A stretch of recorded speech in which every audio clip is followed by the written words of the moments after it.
Welcome, everyone! I am thrilled to share with you the secrets behind habit installation. Today, we're diving deep into the essence of building lasting habits that can transform your life. You see, genius isn't about natural talent or luck. It's about your rituals, your routines, and the habits you cultivate. Most human beings are in a war of sorts against the installation of the finest habits. We try for a while with wonderful intentions and lofty inspiration. This time, I'll stick to my commitment and make it last. We tell ourselves, hoping we'll reduce the spending or continue the exercising or stop the snacking. But too many good souls among us struggle, fighting against the invisible yet formidable force within us that wishes to keep us small, limited, and who we've always been instead of all we can become. It's a war of our weaker parts against our heroic parts, and mostly the weakness wins. We give up on the desire to become healthier, happier, stronger, more financially free, and to know more spiritual success. Inner peace is the new luxury as far as I'm concerned. Today, we are going to talk about the 3 critical stages of habit installation. This will make it easier for you to understand why it's challenging at first, and how to persevere until your new behaviors become second nature. By the end of this session, you'll have the tools and knowledge to embark on your own journey of transformation and bring your A-game to every aspect of your life. Researchers have found that it takes approximately 66 days to embed a new habit into your neural pathways, making it an automatic part of your daily routine. This period is crucial because it's during these days that you're laying the foundation for long-term success. When you start a new habit, your brain begins to form new neural connections. These connections are fragile at first and need consistent reinforcement to become strong and automatic. Think of it as carving a new path through a dense forest. The more you walk that path, the clearer and more established it becomes. Why does this conflict happen? Good question. For a number of reasons, including the influences of others, the trauma that we all experience as we advance through life, and the neglect of our native genius that often happens in the busyness of our usual lives. So let's get started with the 3 key habits of habit installation. Stage 1, destruction. This stage stretches from about day 1 to day 20. The first stage is about breaking down your old patterns and making room for the new habit. This period can be tough because you're essentially letting go of familiar behaviors and routines. It might feel uncomfortable or even painful, like you're experiencing a small death of your old self. But this is a necessary part of the process. Embrace the discomfort. It's a sign that you're making room for growth and new possibilities. One reason why this stage feels like a struggle is that you're at war with your older self. According to Maxwell Maltz's Psycho-Cybernetics, you cannot go beyond your self-image. Your self-image is the mental blueprint of who you believe you are and what you think you're capable of achieving. If you see yourself as a procrastinator, as someone who fails at diets, or as someone who can't stick to a new habit, this image limits your potential. It's not just your conscious efforts that count. Your subconscious mind plays a critical role in maintaining this self-image. This is why changing habits can feel like a battle. You're not just changing actions, you're changing how you see yourself. To truly embrace new habits, you must first address and reconstruct your self-image. Maltz suggests that no one can consistently perform in a manner that is inconsistent with how they see themselves. This means that if you see yourself as someone who struggles with discipline, your subconscious will find ways to sabotage your efforts to create new, disciplined habits. Breaking down your old patterns is essentially about creating a new self-image that aligns with the behaviors you want to adopt.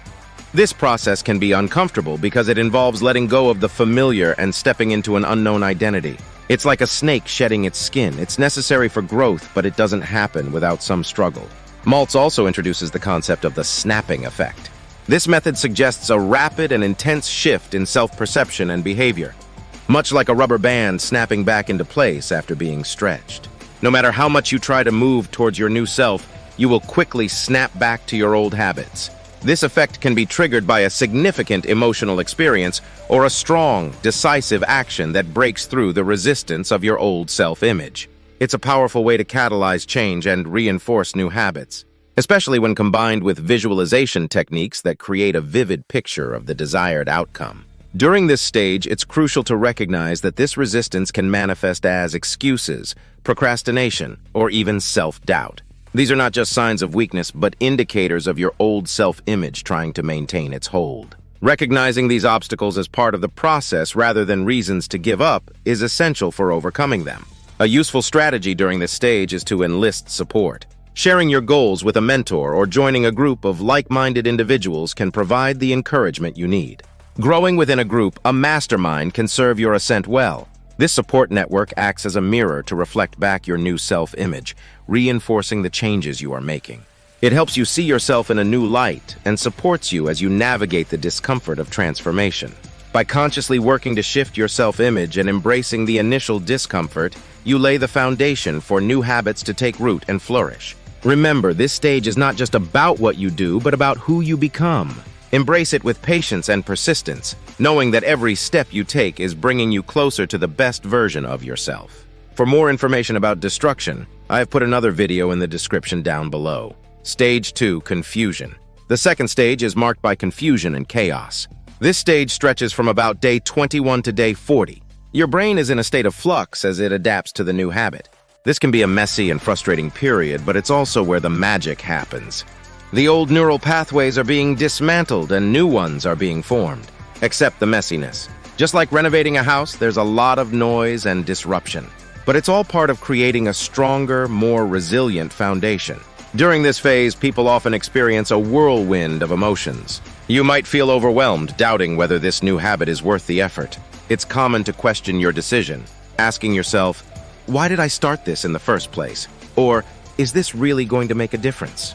These thoughts are natural as your brain wrestles with the unfamiliar territory of new behaviors and routines. For example, if you're trying to adopt a new fitness routine, you might find yourself sore, tired, and frustrated by the lack of immediate results. You might think, I'm putting in so much effort, but I don't see any changes yet. This is the chaos of transformation. Your body is adjusting, muscles are rebuilding, and strength is increasing, even if it's not visible right away. Or consider someone trying to cut down on sugar. They might feel irritable and constantly crave sweets, thinking, I miss the comfort of my old snacks. These feelings are part of your brain's adjustment process, where it's breaking down old cravings and establishing new, healthier responses. During this phase, it's essential to have a clear vision of why you started this journey. Visualization can be a powerful tool. Spend a few minutes each day visualizing the benefits of the new habit and how it will improve your life. This practice keeps your motivation high and your goal in sight. Imagine the strength and confidence you'll gain from regular exercise or the calm and clarity that will come from consistent prayer. This stage is also a good time to engage in meditation, visualization, and prayer. These practices have activated deep changes within me, as well as in different world leaders. Meditation can help you manage the stress and confusion of this phase. Visualization can keep you focused on your goals, and prayer can provide a sense of peace and purpose. Remember, this period of confusion and chaos is temporary. It's a critical phase where the foundations of your new habits are being laid. Embrace it with patience and persistence. Understand that every moment of frustration is a step toward a more resilient and empowered version of yourself. Keep your vision clear and trust that through this mess, you are creating a stronger, more resilient foundation for the future. Stage 3, Implementation. This is from day 41 to 66. The final stage is where the new habit starts to take root. Your brain is now integrating the new behavior into your daily routine, and it begins to feel more natural and automatic. The myelin sheath, a fatty layer that forms around your new neural pathways, strengthens these connections, making the habit easier to maintain. By the end of this stage, the new habit will be easier to perform than not to perform. You have now reached a stage of automaticity. At this point, the new habit has become a part of your identity. This is a significant achievement because it means you've upgraded your self-identity. You now see yourself as someone who embodies this new behavior. This shift is crucial for long-term success. Identify where you are in the habit installation process and prepare for the challenges ahead. Use this understanding to stay motivated and focused, knowing that each stage is bringing you closer to your goal. Robin Sharma always say, change is difficult in the beginning, messy in the middle, but beautiful in the end. To support your continued growth, consider maintaining a personal development practice. This could include writing about your ideal way of being in your morning journal, creating a dream collage, leveraging the power of prayer, or reading about your heroes so a bit of their bravery rubs off on you.